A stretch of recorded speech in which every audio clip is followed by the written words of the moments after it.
Assalamualaikum warahmatullahi wabarakatuh. Perkenalkan, nama saya Gavin Kurniawan.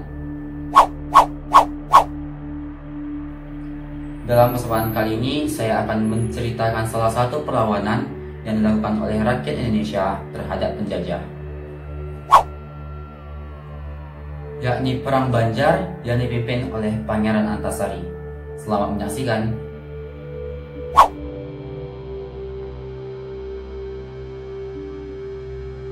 Nah teman-teman, untuk mempermudah dalam memahami Perang Banjar, Gavin telah membaginya ke dalam 7 peta pikiran.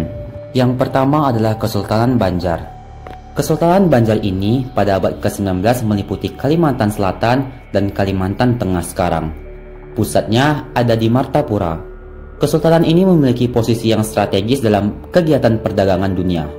Hal ini terutama karena adanya hasil-hasil seperti emas dan intan, lada, rotan, dan damar. Hasil-hasil ini termasuk produk yang diminati oleh orang-orang barat. Kondisi ini membuat Belanda berambisi untuk menguasai Kesultanan Banjar. Yang kedua yaitu konflik dalam Kesultanan Banjar. Nah, pada tahun 1857, Sultan Banjar pada saat itu yakni Sultan Adam meninggal dunia.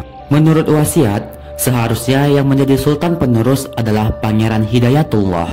Akan tetapi, Belanda ikut campur dalam Kesultanan Banjar dengan mengangkat Tamjidillah sebagai sultan penerus Kesultanan Banjar. Tamjidillah ini memiliki perangai yang kurang baik, senang minum minuman keras seperti orang Belanda. Tamjidillah ini juga menghapus hak-hak istimewa pada saudaranya, termasuk menganggap tidak ada surat wasiat dari Sultan Adam kepada Pangeran Hidayatullah. Oleh sebab itulah, wajar kalau pengangkatan Tamjidillah sebagai Sultan Banjarmasin menimbulkan protes dan rasa kecewa dari berbagai pihak. Yang ketiga yaitu Pangeran Antasari. Nah, dalam suasana yang penuh ketegangan itu, terdapat seorang sakti yang bernama Panembahan Muning berfirasat bahwa nasib dan keselamatan Kesultanan Banjar ini tergantung pada peran serta Pangeran Antasari. Pangeran Antasari merupakan sepupu Pangeran Hidayatullah dan memiliki keturunan Raja Kesultanan Banjar. Karena kesaktiannya, Panembahan Muning memiliki banyak pasukan dan mengajak Pangeran Antasari masuk ke dalam pasukannya. Pangeran Antasari yang memang sudah kecewa dengan apa yang terjadi di lingkungan kerajaan datang dan bergabung dengan gerakan Panembahan Muning. Antasari berkeinginan untuk menurunkan Tamjidillah dan melawan kekuasaan Belanda. Yang keempat yakni dimulainya Perang Banjar. Pada tanggal 28 April 1859, pasukan Muning menyerbu kawasan tambang batubara di Pengaron yang dikuasai Belanda. Pasukan Muning ini berhasil membakar kawasan tambang batubara dan pemukiman orang Belanda di sekitar Pengaron. Banyak orang Belanda yang terbunuh oleh gerakan ini. Karena peristiwa tersebut, keadaan Banjar semakin kacau. Sultan Tamjidillah juga tidak bisa berbuat banyak. Oleh karena itu, Tamjidillah dinilai oleh Belanda tidak mampu memerintah dan turun tahta. Akhirnya, pada tanggal 25 Juni 1859, Tamjidillah mengundurkan diri dan diasingkan ke Bogor.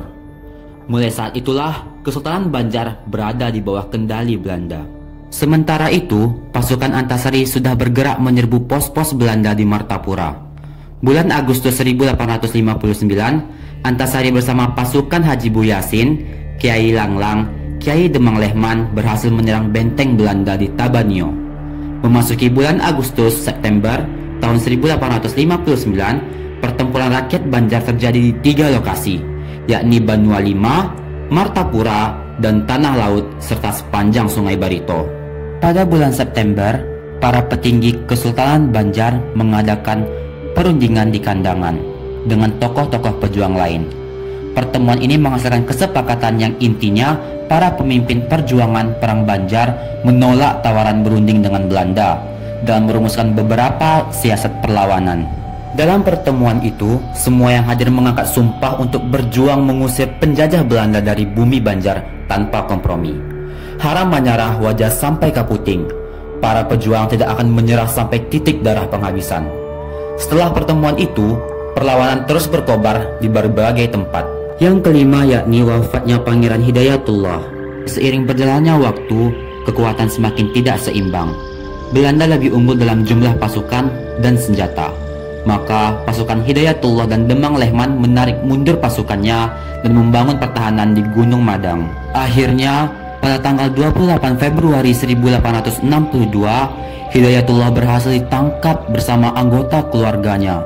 Hidayatullah bersama keluarganya kemudian diasingkan ke Cianjur, Jawa Barat.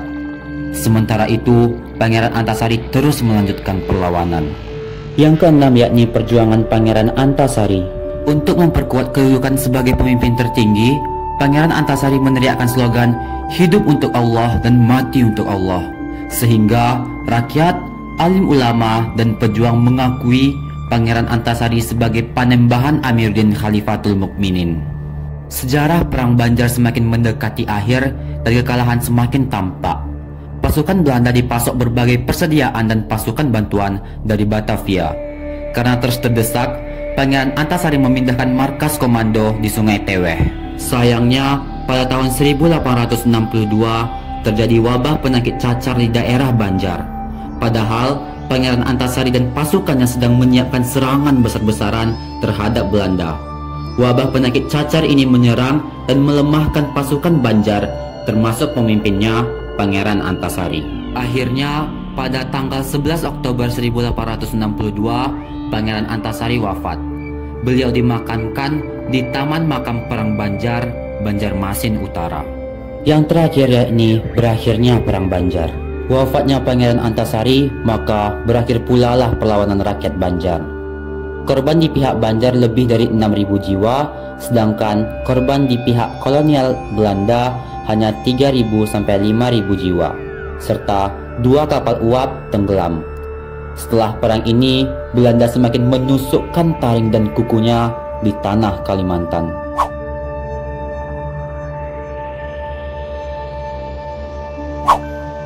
Nah teman-teman, sebagai kesimpulan, pesan moral yang dapat kita ambil dalam Perang Banjar kali ini adalah ada dalam sifat sang pemimpinnya, yakni Pangeran Antasari, yang mana Pangeran Antasari telah berpesan kepada kita, generasi muda bangsa Indonesia.